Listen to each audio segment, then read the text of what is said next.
नमस्कार, आप देख रहे हैं प्राइम न्यूज। मैं हूं राजेश कुमार। वक्त यूपी प्राइम का है। बुलेटिन की शुरुआत बड़ी खबर के साथ करेंगे। मुख्यमंत्री योगी आदित्यनाथ ने बस्ती मंडल की समीक्षा की और सीएम ने विकास योजनाओं की स्टेटस रिपोर्ट ली, बैठक ली इसमें, और बैठक में अफसर और जनप्रतिनिधि भी मौजूद रहे।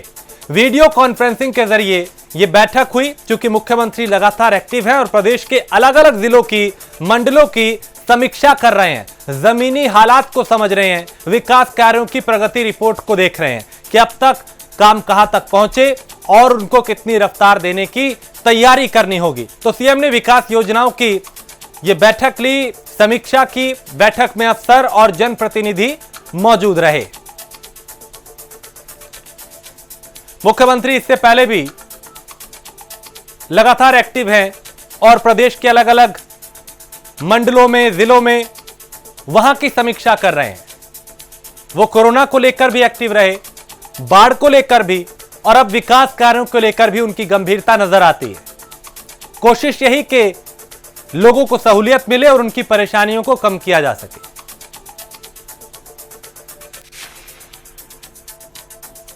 तो बैठक में अफसर और जनप्रतिनिधि भी मौजूद रहे।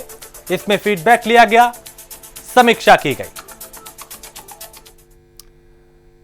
और उत्तर प्रदेश में कोरोना के मामले बढ़ रहे हैं। वहीं सीएम योगी कोरोना को लेकर एक्टिव है। इसे लेकर एसीएसओ अवनीश अवस्थी ने प्रेस कॉन्फ्रेंस की और उन्होंने बताया कि मौजूदा वक्त में सूबे के क्या हालात हैं और उससे निपटने की सरकार की आगे क्या तैयारी है। टीम 11 की बैठक में माननीय मुख्यमंत्री जी ने यह निर्देश दिया है कि कोल्ड चेन को बनाते हुए टेस्टिंग किट पर्याप्त मात्रा में हर जनपद को भेज दिए जाए। जो भी टेस्टिंग किट आते हैं वो कोल्ड चेन में मेंटेन होते हैं और उनका ये निर्देश है कि टेस्टिंग किट सभी मेडिकल कॉलेजेस को, सभी जिलों के अस्पतालों को, और जहां भी संभव है, जहां भी टेस्टिंग हो रही है, सुगमता पूर्वक जो है कोल्ड चेन मेंटेन करते हुए दिया जाए। उन्होंने एसीएस हेल्थ साहब को जो है चिकित्सालयों को, सामुदायिक चिकित्सालयों को, प्राथमिक स्वास्थ्य केंद्रों को और मजबूत करने के लिए, यानी जिले स्तर का जो जिला चिकित्सालय सबको मजबूत करने का निर्देश दिया। उन्होंने ये कहा है कि यहाँ की स्वास्थ्य सुविधाएं जो है सुदृढ़ की जाएं और इसके लिए विशेष रूप से इनका भी अनुसरण किया जाए। लखनऊ, मेरठ, गोरखपुर, प्रयागराज, सहारनपुर, मुजफ्फरनगर पर विशेष ध्यान देने की आवश्यकता पड़ी है। ये वो जनपद है जहाँ का आज विशेष रूप से अलग से रिव्यू किया गया और इन पर जो है आज कार्रवाई सुनिश्चित की गई। कॉन्टैक्ट ट्रेसिंग भी इन जनपदों में बढ़ाने का निर्देश दिया है और साथ ही साथ ऑक्सीजन की जो सप्लाई है इसको भी नियंत्रित करने, सही मात्रा में उपलब्ध होने, सही दाम में उपलब्ध होने पर निर्देश दिया है। यदि ऑक्सीजन की सप्लाई में किसी भी सप्लायर द्वारा या किसी भी व्यक्ति द्वारा अगर कोई भी कठिनाई दी जाएगी तो बहुत सख्त कार्रवाई होगी, ये भी निर्देश दिए गए हैं। प्रदेश के बाहर से भी जो है ऑक्सीजन जहां से भी सप्लाई की जाती है वहां से निर्देश किया गया है कि एमएसएमई विभाग और सभी विभाग मिलकर, स्वास्थ्य विभाग मिलकर, स्वास्थ्य शिक्षा विभाग मिलकर सप्लाई को इंश्योर करें और जो मानक है 48 घंटे का वो सुनिश्चित करें। ऑक्सीजन में यदि कहीं कालाबाजारी होगी तो एफआईआर दर्ज हो जाएगी। मुख्य सचिव कार्यालय को जिला प्रशासन से संवाद बनाकर उपचार सुविधाओं को और अन्य व्यवस्थाओं को निरंतर अनुश्रवण करने का भी निर्देश उनके द्वारा दिया गया। सुरक्षा और बचाव के लिए कोविड से आम जन को लगातार जो है जागरूक करने के लिए उन्होंने निर्देश दिया है कि स्वास्थ्य विभाग, परिवहन विभाग और पुलिस आपसी सामंजस्य बनाकर जो है एक पब्लिक एड्रेस सिस्टम को संचालित करें और इसमें बचाव के लिए यातायात सुरक्षा, पब्लिक एड्रेस सिस्टम के माध्यम से चौराहों और बाजारों में भी प्रचार ऐसा करें कि जहां भी संभव हो कोविड के बारे में लोगों को जानकारी हो सके। मुख्यमंत्री जी ने ये निर्देश जो दिया है इसके क्रम में तुरंत कार्रवाई की जा रही है और हर जनपद में पब्लिक एड्रेस सिस्टम, स्वास्थ्य विभाग, जो नगर विकास विभाग है उसके माध्यम से, जो ट्रांसपोर्ट डिपार्टमेंट है उसके माध्यम से और पुलिस विभाग के माध्यम से और जिला प्रशासन के माध्यम से सुनिश्चित किया जाएगा। कोविड हेल्प डेस्क को और मजबूत करने का भी निर्देश दिया गया है कि कोविड हेल्प डेस्क को और मॉनिटरिंग की जाए, जिससे वहां से पता चले कि क्या जो है हम लोग पूरी तरह से चेक कर रहे हैं कि नहीं, और यदि कहीं भी किसी का भी व्यक्ति का संदिग्ध होता है तो उसकी सूचना जरूर दी जाए। धान का अब सीजन आने वाला है। धान जो है नवंबर के आसपास से कटना शुरू हो जाएगा। धान मार्केट में अवेलेबल होना, फ्रेश धान मार्केट में अवेलेबल होना शुरू आ जाएगा। तो ऐसे में मुख्यमंत्री जी द्वारा निर्देशित किया गया है कि लगभग अभी से धान क्रय केंद्रों के बारे में पूरी रणनीति बनाकर, पूरी व्यवस्था बनाकर उनको जो है क्रियान्वित किया जाए। एपीसी महोदय ने बताया कि लगभग 3000 से अधिक धान क्रय केंद्र जो है इस साल भी जो है निर्देशित कर दिए गए हैं और शीघ्र ही उनके लिए धनराशि की व्यवस्था, बोरों की व्यवस्था, उनको चलाने की व्यवस्था पूरी कर दी जाएगी। जनपद बिजनौर के गौआश्रय स्थलों को और बेहतर करने के लिए पशुपालन विभाग को निर्देश दिए गए हैं। मुख्यमंत्री जी ने आकाशीय बिजली के बारे में ये निर्देश दिए हैं कि जहां भी आकाशीय बिजली के मामले आते हैं तो वहां राहत आयुक्त के माध्यम से, जिला स्तर के माध्यम से 4 लाख के अनुदान की राशि तो तत्काल दी जाए, लेकिन आकाशीय बिजली की मॉनिटरिंग के लिए जो राजस्व विभाग और राहत आयुक्त ने सिस्टम बनाया है उसको और आगे विकसित किया जाए, अलर्ट सिस्टम को तेज किया जाए। जिलाधिकारियों को निर्देशित ये किया है कि जो भी मदद हो वो तत्काल 24 घंटे में भी दे दी जाए। कोरोना वायरस के संबंध में प्रदेश की स्थिति इस प्रकार है। विगत 24 घंटों में संक्रमण के 6,895 नए मामले प्रकाश में आए हैं। इस समय एक्टिव इन्फेक्शन के केसेस की कुल संख्या 67,335 है। विगत 24 घंटों में 6,680 संक्रमित लोगों को उपचार के पश्चात डिस्चार्ज किया गया और इस प्रकार अब तक कुल 2,52,097 लोग संक्रमण के पश्चात पूरी तरह से ठीक होकर अपने घर जा चुके हैं। अभी तक संक्रमित लोगों में से 4,604 लोगों की मृत्यु हुई है। कल प्रदेश में 1,48,118 सैंपल की जांच की गई और इस प्रकार कुल जांच किए गए सैंपल्स की संख्या इस समय 77,84,281 है। होम आइसोलेशन में इस समय 35,293 लोग हैं, जो कुल एक्टिव केस के 50% से अधिक है। अब तक होम आइसोलेशन में 1,61,273 लोग गए हैं, उन्होंने इस विकल्प को चुना है और उनमें से 1,25,980 स्वस्थ हो चुके हैं।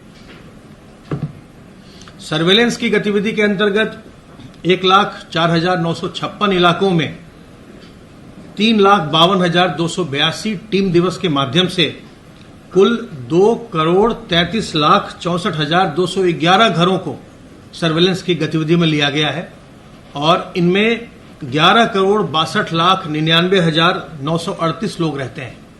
इतने लोगों का 11,62,00,000 से अधिक लोगों का सर्वेलेंस अभी तक किया गया है।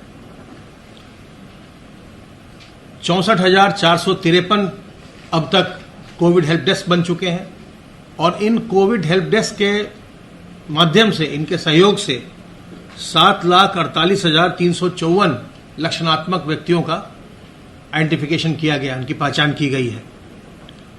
13 सितंबर को हम लोगों ने, जो हम नॉन कोविड केयर में डिलीवरीज को और सर्जरीज को हम करते हैं मॉनिटर, 13 सितंबर को 6,553 बच्चों का जन्म सरकारी अस्पतालों में हुआ, संस्थागत प्रसव हुआ, जिनमें से 6,398 नॉर्मल डिलीवरी और 155 सिजेरियन सेक्शन किए गए थे। लखनऊ में सुरक्षा व्यवस्था का जायजा लेने लखनऊ के कमिश्नर सड़क पर खुद उतरे। पुलिस कमिश्नर सुजीत पांडे ने सड़कों पर उतरकर कानून व्यवस्था का जायजा लिया। कानून व्यवस्था का जायजा लेने के साथ ही महानगर से अलीगंज कपूरथला चौराहे तक पैदल गश्त भी किया। पुलिस सब कमिश्नर के गश्त के दौरान डीसीपी उत्तरी शालिनी के साथ पुलिस फोर्स के कई आला अधिकारी भी मौजूद रहे।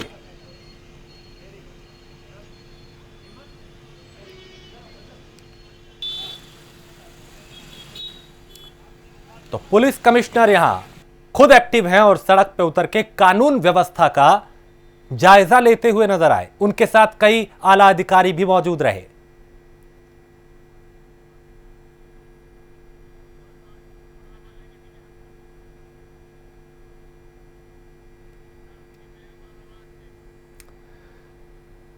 और बच्चों के विवाद के चलते दो पक्षों के बीच जमकर हुई मारपीट, आधा दर्जन से ज्यादा लोग घायल हुए हैं। खबर मुरादाबाद से है, जहां मुरादाबाद के मुगलपुरा थाना क्षेत्र के लाल स्कूल में उस वक्त अफरा तफरी मच गई जब 10 से 15 लोगों ने बच्चों के विवाद में एक पक्ष ने दूसरे पक्ष के घर हमला कर दिया। पीड़ित का कहना है कि गली में बच्चे खेल रहे थे, खेल खेल में वहां खड़ी बाइक का बच्चों से इंडिकेटर टूट गया। इसी के चलते आरोपी युवक ने बच्चों के साथ मारपीट कर दी और ये मारपीट इतनी बढ़ गई कि खूनी संघर्ष में तब्दील हो गई। इसमें कई लोग घायल हुए।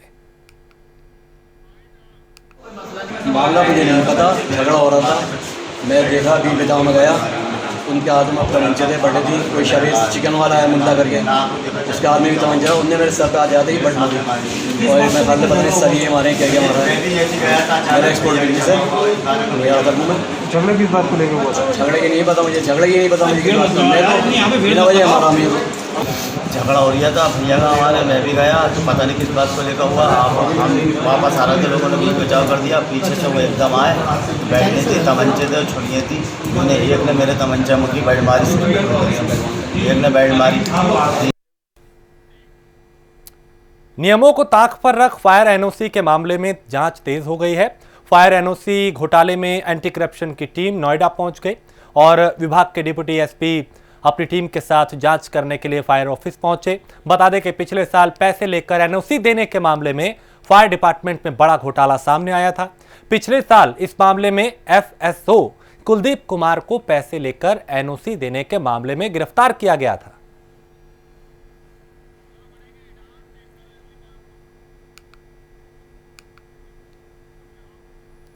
खबर कानपुर से है, जहां सीएमओ से बड़ा जो है वो दबंग अस्पताल का संचालक हो चुका है। चूंकि कल्याणपुर स्थित न्यू पल्स अस्पताल संचालक खुद को सबसे बड़ा दबंग बताता है।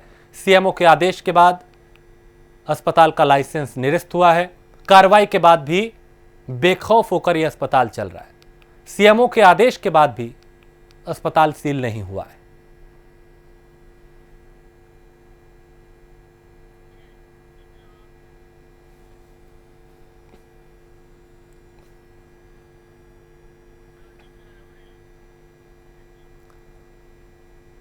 रायबरेली में जिला कारागार से दो कैदी फरार हो गए। खबर मिलते ही प्रशासन हरकत में आ गया। डीआईजी जेल लखनऊ रेंज जांच करने के लिए जिला जेल पहुंचे। फरार हुए कैदी में एक सनोर का है तो दूसरा शिवगढ़ का निवासी बताया जा रहा है। प्रदेश सरकार अपराधियों पर लगाम लगाने की मुहिम चला रही है, वहीं दूसरी तरफ जेल के अंदर से कैदियों का फरार हो जाना ये कहीं ना कहीं सुरक्षा व्यवस्था पर भी और कानून व्यवस्था पर भी सवाल उठाता है। नहीं आ रही आईडी, अब मेरे पॉइंट नहीं आएगी फिर। जांच जो है उसकी इन्वेस्टिगेशन हम लोगों को मिली है जी, और उसकी इन्वेस्टिगेशन के लिए हम लोग आए हैं और वही कर रहे हैं। अभी जो है कोई नाम अभी नहीं बताया जा सकता जो है। सर क्या की पॉइंट्स है, की पॉइंट्स क्या है जिस पर जांच कर रहे हैं आप लोग, क्या बिंदु है? नहीं बिंदु क्या, बिंदु तो वही है जो एफआईआर में है, वो बिंदु है। नहीं ये कोई चीज कोई बिंदु क्या बताया जा सकता। और कासगंज जनपद के नवनियुक्त पुलिस कप्तान मनोज कुमार सोनकर ने कासगंज जनपद का पदभार ग्रहण कर लिया और पदभार संभालने के बाद नवनियुक्त पुलिस अधीक्षक ने सदर कोतवाली का निरीक्षण भी किया। बता दें कि उत्तर प्रदेश में हुए 10 आईपीएस अफसरों के फेरबदल में एसपी मऊ मनोज कुमार सोनकर को कासगंज जनपद का पुलिस कप्तान बनाया गया, जहां एसपी कासगंज के रूप में नवनियुक्त पुलिस अधीक्षक ने जनपद के चार्ज लिया और पत्रकारों के साथ प्रेस कॉन्फ्रेंस करके जिले की स्थिति के बारे में जाना। बता दें कि एसपी मनोज सोनकर ने कासगंज जनपद में चार्ज लेते ही आपराधिक घटनाओं पर लगाम लगाने को पहली प्राथमिकता बताया।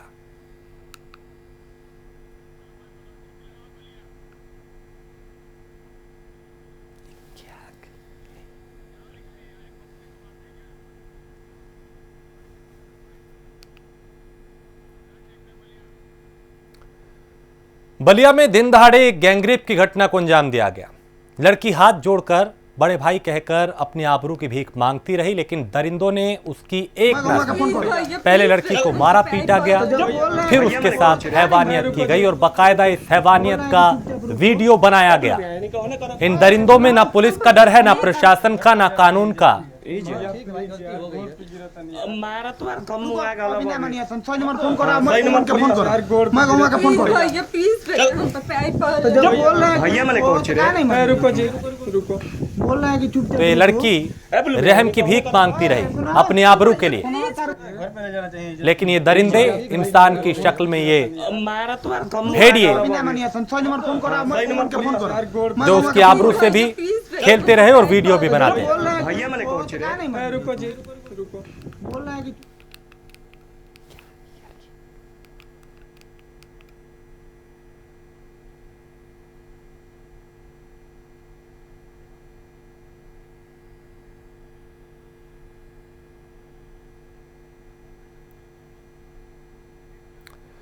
बुलंदशहर में पुलिस की सराहनीय पहल के बाद रेप पीड़िता को 72 दिन में न्याय मिला। पॉक्सो कोर्ट ने आरोपी को 20 साल कारावास और 50,000 की सजा सुनाई। बता दें कि 25 जून को नाबालिग के साथ 50 साल के एक शख्स ने दुष्कर्म किया था और पुलिस ने मात्र 8 दिन में चार्जशीट दाखिल कर पूरे मामले की पैरवी की थी।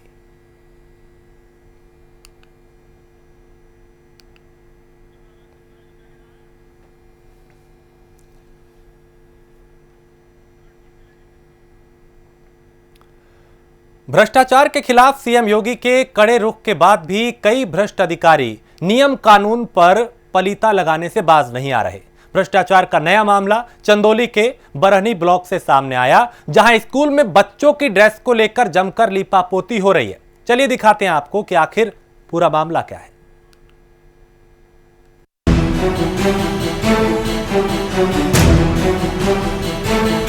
जहां सरकार भ्रष्टाचार के खिलाफ कड़े रुख अपना रही है, वहीं भ्रष्ट अधिकारी सरकार की योजनाओं पे और नियमों पे पानी फेरने का काम कर रहे हैं। जी हां, सूबे के चंदौली के बरहनी ब्लॉक से भ्रष्टाचार का मामला सामने आया, जहां स्कूल में बच्चों की ड्रेस को लेकर जमकर लीपापोती हो रही है। इस लीपापोती के सूत्रधार शिक्षा विभाग के मुखिया खंड शिक्षा अधिकारी बरहनी खुद है। बरहनी ब्लॉक में टेंडर वाले स्कूलों की संख्या 139 है और बच्चों की संख्या कुल 22,560 है। स्वीकृत 75% राशि कुल 1,01,18,063 रुपए है।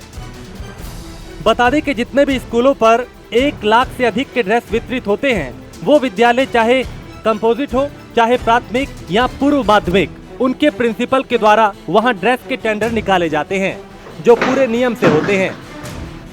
जिस दिन टेंडर निकालने हो या टेंडर खोलना हो, उसे बकायदा प्रिंट मीडिया में दर्शाया जाता है और फिर टेंडर के निवेदनकर्ता द्वारा यूनिफॉर्म हेतु रुपए 2,000 का किसी भी बैंक का ड्राफ्ट या पे ऑर्डर अरेस्ट मनी के रूप में विद्यालय प्रबंधक समिति निविदा के साथ जमा करना अनिवार्य होता है, जिसका सर्वे सर्वा स्कूल का प्रबंधक होता है। आपके विद्यालय का ड्रेस का टेंडर हो चुका है क्या? पिछले कितने तारीख को हुआ था? 6 अगस्त। और टेंडर निकला कब था? वो 6 को प्रकाशित था, 7 में निकल गया था। टेंडर खुला कब? टेंडर वो उसके बाद ही खुला था। कितने तारीख को खुला? 10 तारीख को। अभी तो आपने अगले बयान में 6 तारीख बताया। वो तो पत्रकार साहब को हम दिए तो निकालने की। आपका ड्रेस का टेंडर खुला कब और किसको दिया टेंडर? टेंडर हम जो बजरंग वाले हैं उनको दिया, टेंडर पास हुआ है सब चीज। तो आपने 2,000 का ड्राफ्ट दिया होगा जब टेंडर निकला होगा तो? जी। ड्राफ्ट है क्या आपके पास? ड्राफ्ट का फोटो कापी हमारे पास है। टेंडर किसके द्वारा निकला गया, आपके द्वारा या हमारे विद्यालय का? लेकिन जनपद चंदौली के बरहनी ब्लॉक में सारे नियम को ताक पर रखकर करोड़ों की ड्रेस वितरण में खुला खेल खेला जा रहा है। जिस टेंडर का सर्वे सर्वा स्कूल प्रबंधक होता है, उसी को नहीं पता कि उसके विद्यालय की ड्रेस का टेंडर हुआ या नहीं। इस बाबत कोई जानकारी ही नहीं। प्रबंधक को टेंडर के प्रिंट मीडिया में छापने के बाद इस बात की जानकारी हुई। जी सर, आपके विद्यालय में ड्रेस का टेंडर है क्या? टेंडर है। निकल गया है टेंडर की नहीं सर? टेंडर पेपर वाले को दिया गया, निकला है कि नहीं निकला है अभी? टेंडर खुला है कि नहीं सर? नहीं, अभी नहीं खुला। टेंडर खुला नहीं है सर। और आज तारीख कितनी है? आज तारीख है 8 कितना? 8 सितंबर या 8 सितंबर है जी, 8 सितंबर। मैं आपको जानकारी देना चाहूंगा सर कि पिछले 29 अगस्त को आपकी टेंडर निकल चुकी है और 4 तारीख को खुला है। ऐसा ज्ञान सिक्का टाइम्स में आया, जो इसका रिकॉर्ड मेरे पास है।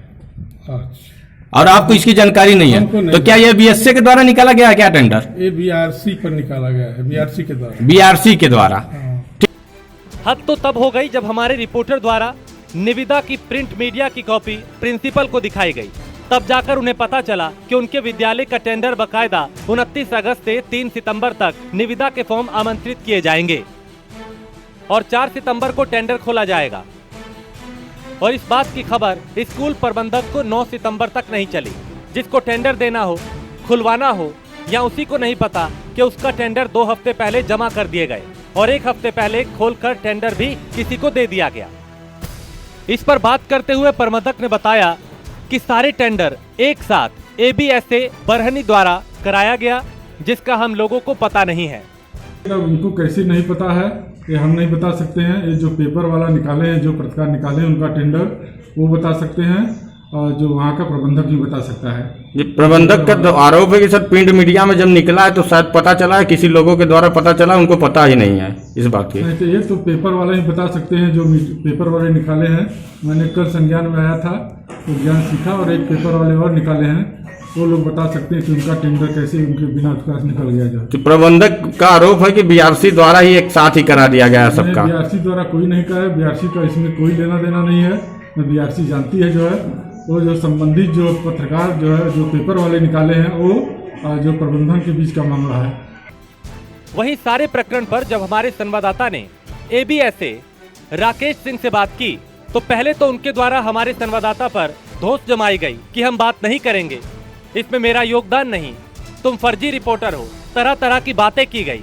उसके बाद मामला बिगड़ते देख अगले दिन बाइट देने के लिए वो सामने आए और कहा कि प्रबंधक द्वारा जो भी आरोप लगाया जा रहा है वो पूरी तरह से निराधार है। इस टेंडर के मामले में मेरा कोई रोल नहीं। जी, लेकिन प्रबंधकों का आरोप है कि BRC द्वारा करा दिया गया, उनको पता नहीं है। बिल्कुल निराधार बात है और BRC से कराने का कोई औचित्य ही नहीं होता है। BRC का इसमें कोई रोल नहीं है टेंडर या कोटेशन में। लेकिन प्रबंधक का बाइट हमारे पास है सर, जिसमें उसने साफ साफ कहे कि हमें पता नहीं, कुछ छायावृत्ति जो प्रिंट मीडिया उनके द्वारा उनको पता चला है, BRC निकाला है। इसमें ऐसी बात अगर उनके द्वारा कही जा रही है तो हम इसकी जांच करवा लेंगे, लेकिन इसमें BRC का या खंड शिक्षा अधिकारी का टेंडर या कोटेशन कराने में कोई भूमिका नहीं है। वहीं इस मामले पर बेसिक शिक्षा अधिकारी भोलेंद्र प्रताप सिंह ने रटा रटाया बयान दिया और कहा कि मामले की जांच कराई जाएगी, जो भी दोषी होगा बख्शा नहीं जाएगा। चंदौली से उमेश सिंह, प्राइम न्यूज।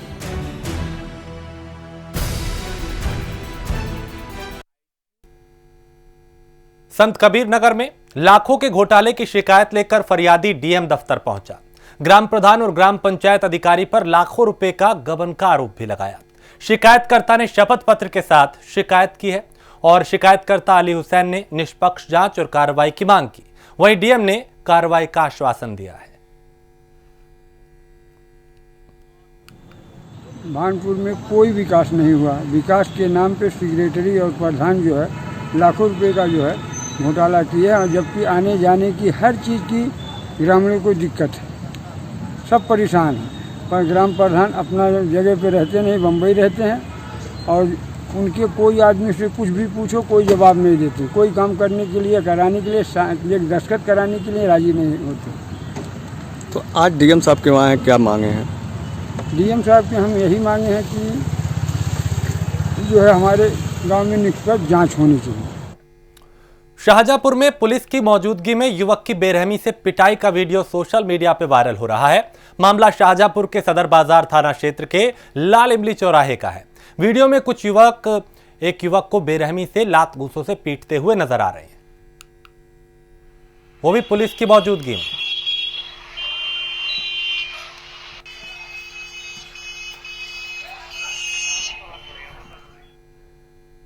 उधर कानपुर के कल्याणपुर में तेज रफ्तार टैंकर ने स्कूटी सवार को कुचल दिया। स्कूटी सवार युवक की मौके पर ही मौत हो गई।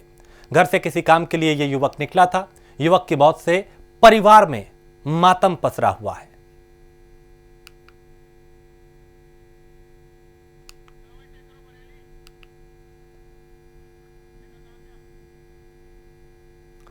बरेली में पुलिस की गुंडागर्दी का वीडियो सामने आया है। डीजीपी कार्यालय से बरेली के प्रभारी एसएसपी रविंद्र कुमार से मामले की जानकारी ली गई। गाड़ी पर डंडे मारने का ये वायरल वीडियो बिहारीपुर पुलिस चौकी के पास का बताया जा रहा है, जहां पुलिस तलाशी के नाम पर लोगों से अभद्रता और मारपीट कर रही है। लेकिन किसी ने पुलिस की गुंडागर्दी का यह वीडियो बनाकर सोशल मीडिया पर वायरल कर दिया।